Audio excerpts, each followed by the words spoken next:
तर महाराष्ट्र अस्मितेचा प्रश्न आता झोपू नका, काम करा असं ठाकरेंनी म्हटलेलं आहे। आता ठिणगी पडली आहे, कामाला लागा असं आवाहन उद्धव ठाकरेंनी केलेलं आहे।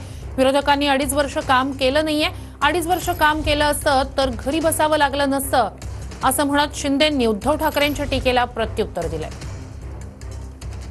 ठिणगी तर पडले। गेल्या रविवारी मी बाबा आढावांच्या त्या उपोषणाला तिकडे गेलो होतो, पण आता तुम्हाला झोपून नाही चालणार, कारण हा शेवटी आपल्या मुंबईच्या मराठी माणसाचा आणि महाराष्ट्र धर्माच्या अस्तित्वाचा प्रश्न आहे।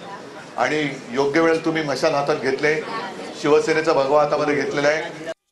डोळ्यात तेल घालून काम करू दे, चांगलं आहे, काम केलंच पाहिजे। आता काम केलं असतं तर हा निकाल लागला असता का? काम आम्ही 2.5 वर्ष केलं आणि ते बसून राहिले, त्यामुळे 2.5 वर्षाचं कामाची पोचपावती आहे। शेतकऱ्यांना देखील हे सरकार कधी वाऱ्यावर सोडणार नाही। आणि मी आपल्याला सांगितलं अगोदर, कुठलंही नियमबाह्य काम होणार नाही। हे जनतेचं, सर्वसामान्य जनतेचं सरकार आहे।